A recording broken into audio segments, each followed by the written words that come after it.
The conservation organization Save Mount Diablo has long been focused on its namesake peak. It's helped preserve 120,000 acres on and around that peak since 1971. But lately, the organization has been thinking even bigger.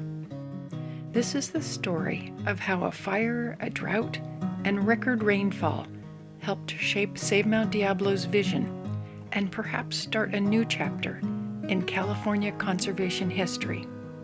We had worked for almost 50 years protecting land north of Altamont Pass, but quite a few of us knew that if we didn't connect through Altamont Pass to the rest of the Diablo Range, Mount Diablo would lose a lot of its distinctiveness. We would definitely lose the big predators and the charismatic species.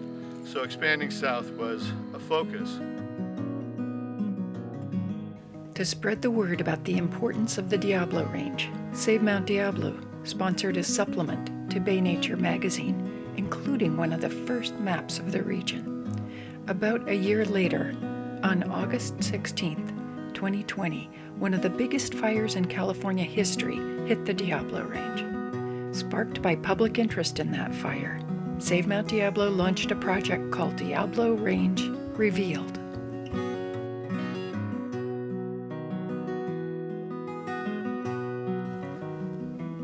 We're in the Marsh Creek drainage here. It's the 3,000 acre deer zone, part of the SCU complex of fires. And we were concerned that it would stretch in all directions, but it pretty much stayed on the east side of Morgan Territory down into Round Valley and then was being driven south into Los Vaqueros. This is the most confined part of the SCU fires, about the same size as the 2013 Morgan fire and dwarfed by the fires to the south, which were 120 times larger. But in the beginning, this was threatening and exciting, 3,000 acre fire. No one had any idea that 18 days later, there would be 400,000 acres stretching down almost to Pacheco Pass.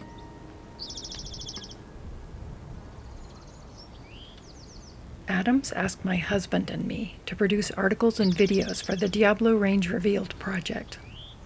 Other members of the team included photographer and Save Mount Diablo board member Scott Hein, drone photographer Cooper Ogden, and Save Mount Diablo Land Programs Director Sean Burke.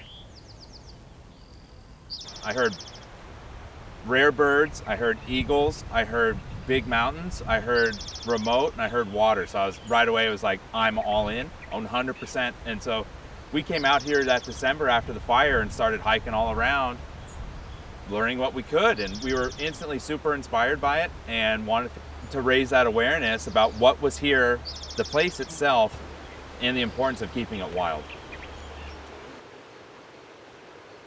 Although the SCU fire was the third largest fire complex in California history at the time, it wasn't as destructive as some other fires that year.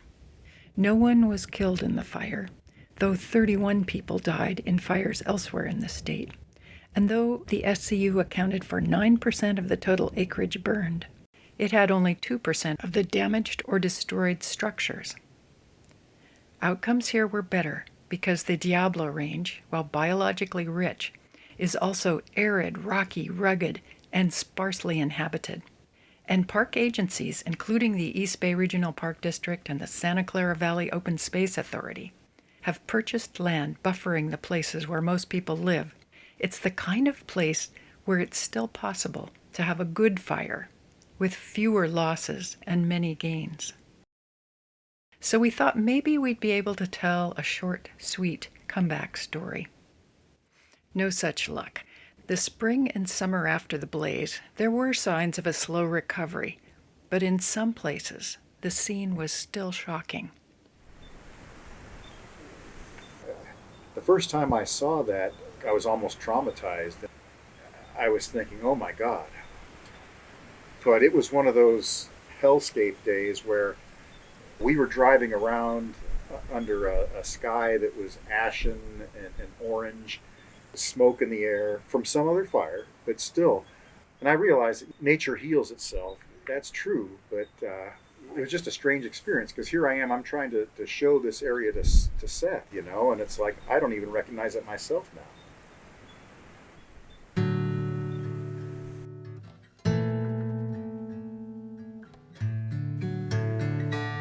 The Diablo Range had been hit hard.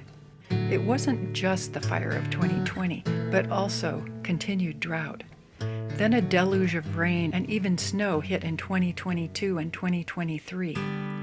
A triple whammy of climate chaos.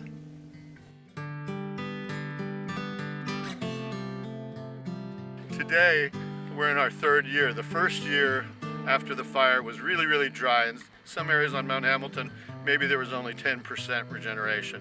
Other places, 30%. Grassland areas, looking pretty complete after the first year.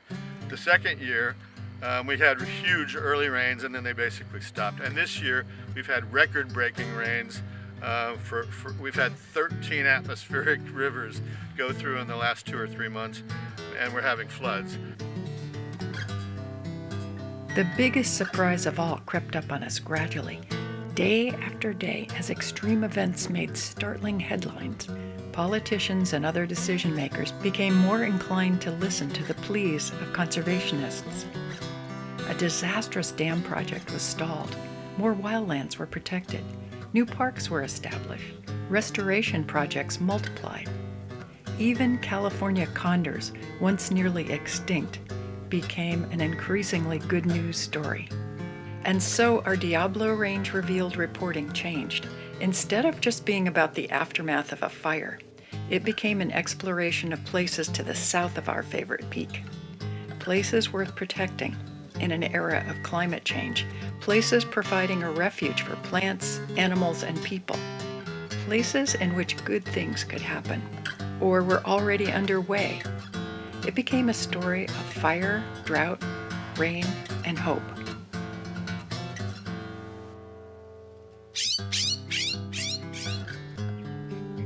At the end of the video chapters that follow, we'll suggest ways to experience the Diablo Range for yourself through trips to Morgan Territory Regional Preserve, Corral Hollow, Ohlone Wilderness, Henry W. Coe State Park, Mayanoyakma, Coyote Ridge Open Space Preserve, Pinnacles National Park, Del Puerto Canyon, and Mount Hamilton. Destinations that aren't more than a 1 to 2 hour drive for most Bay Area residents.